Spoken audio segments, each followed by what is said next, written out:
الحمد لله وكفى وسلام على عباده الذين اصطفى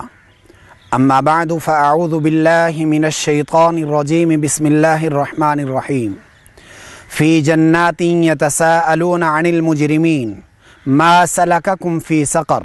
قالوا لم نك من المصلين ولم نك نطعم المسكين وكنا نخوض مع الخائضين وكنا نكذب بيوم الدين حتى أتانا اليقين صدق اللہ مولانا العظیم۔ انتہائی واجب الاحترام سامعین ذی قدر، اللہ تبارک و تعالیٰ کا یہ احسان عظیم ہے کہ رب تعالیٰ نے انسان کی دنیا اور آخرت کے پیش آمدہ تمام معاملات کو اپنی لاریب کتاب میں بیان فرمایا، اور قربان جائیں اللہ تبارک و تعالیٰ کے اس کلام پر کہ انسان کو مستقبل قریب میں اور مستقبل بعید میں جتنی بھی چیزیں پیش آمدہ ہیں، آنے والی، لاحق ہونے والی ہیں، سب کو بیان فرمایا، اور بالخصوص وہ چیزیں جو انسان کو نقصان دیتی ہیں آخرت کے اعتبار سے، ان کو تو بہت زیادہ زور دے کر بیان فرمایا۔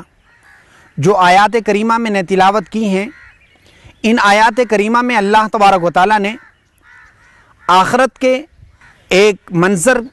کو بیان فرمایا ہے کہ جب جنتی جنت میں اور جہنمی جہنم میں چلے جائیں گے، فیصلہ ہو چکا ہوگا، اس فیصلے کے دوران ایک طبقہ اور ایک وقت ایسا آنے والا ہے کہ جنتی جنت میں ہوتے ہوئے جہنم والوں کو اپنی آنکھوں سے دیکھیں گے، ان کا جلنا، ان کا آگ میں جل کر بسم ہونا، اور پھر دوبارہ زندگی ملنا، پھر دوبارہ جلنا، اس کیفیت کو وہ اپنی آنکھوں سے جب دیکھیں گے تو اللہ تبارک و تعالیٰ نے ان کے آپس میں مکالمے کو اور ان میں آپس میں کی جانے والی بات کو قرآن کریم کے ریکارڈ میں جمع کرا دیا، تاکہ آنے والی پیغمبر کی امت کو یہ سبق اور یہ درس حاصل ہو جائے کہ کون کون سے وہ معاملات ہیں، کون کون سے وہ اسباب ہیں کہ جن اسباب کی وجہ سے انسان جہنم رسید ہو جاتا ہے، کون سے وہ اسباب ہیں کہ جو انسان کو کھینچ کر جہنم کی طرف لے جاتے ہیں۔ اس لیے اللہ تبارک و تعالیٰ نے قرآن کریم کا وہ حصہ یہاں پر بیان فرمایا ہے، فرمایا فی جنات یتساءلون، جنات میں، باغات میں رہنے والے اور جنت کی نعمتوں پر فائز ہونے والے وہ لوگ ایک دوسرے سے پوچھیں گے ما سلککم فی سقر، جہنمیوں سے مخاطب ہو کر پوچھ رہے ہیں کس چیز نے تمہیں سقر میں ڈالا۔ سقر چیز کیا ہے؟ سقر جہنم کا ایک طبقہ ہے، اس طبقے سے متعلق آپ صلی اللہ علیہ وسلم نے فرمایا کہ اتنی گہری خندق ہے اور اتنی گہری کھائی ہے کہ انسان کا بس اور کمال ہی نہیں کہ وہ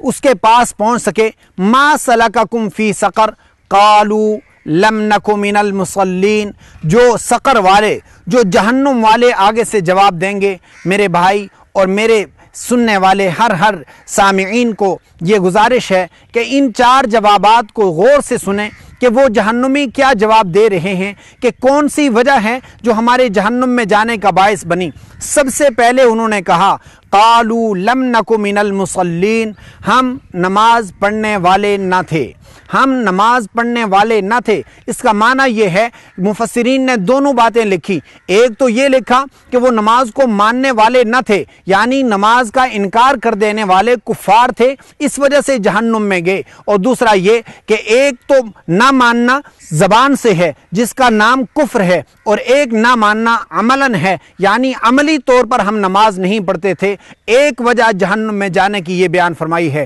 قالوا لم نک من المصلین ولم نک نطعم المسکین، دوسری وجہ یہ بیان فرمائی، اور جہنم والے بیان کر رہے ہیں آپ صلی اللہ علیہ وسلم نے قرآن کریم کی آواز میں ہمیں جہنم کی وہ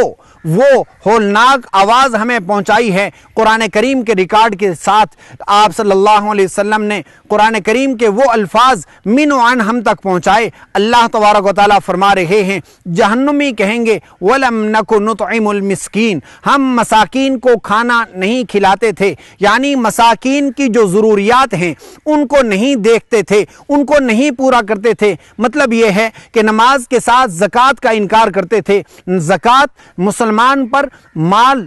1 سال گزرنے کے بعد اس پر اگر مال تجارت نصاب تک پہنچ جاتا ہے تو اس کو زکوٰۃ دینا ضروری ہے۔ ہم زکوٰۃ نہیں دیتے تھے، ہم مساکین کا خیال نہیں رکھتے تھے۔ دوسری وجہ یہ بیان کی، قالوا لم نک من المصلین ولم نک نطعم المسکین وکنا نخوض مع الخائضین۔ یہ انتہائی اہم نقطہ ہے اور انتہائی اہم مرحلہ بیان فرمایا، ولم نک نطعم المسکین، ہم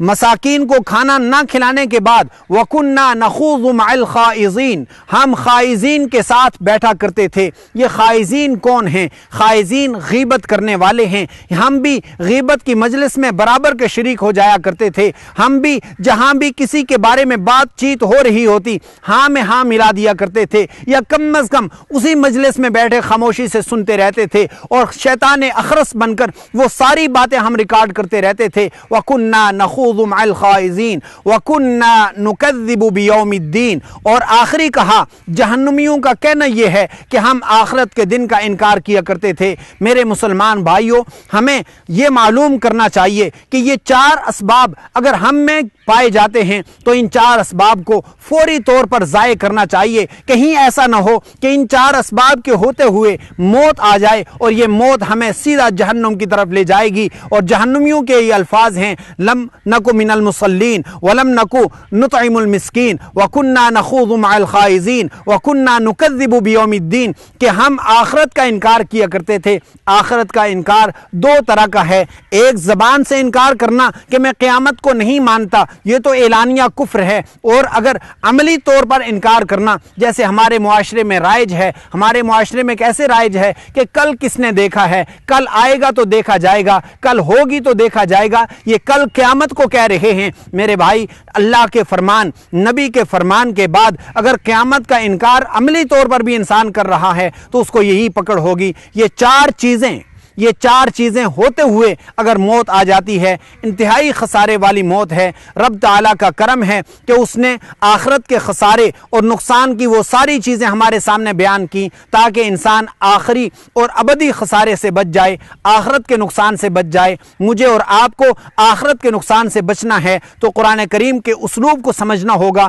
قرآن کریم کی تعلیمات کو عام کرنا ہوگا۔ اللہ تعالیٰ سے دعا ہے کہ اللہ تعالیٰ جو قرآن کریم کے اسلوب میں آخرت کے نقائص اور خسائر، جو خسارے والی چیزیں بیان کی ہیں، وہ سارے کے سارے ہمیں سمجھنے اور ان سے بچنے کی توفیق نصیب فرما دیں۔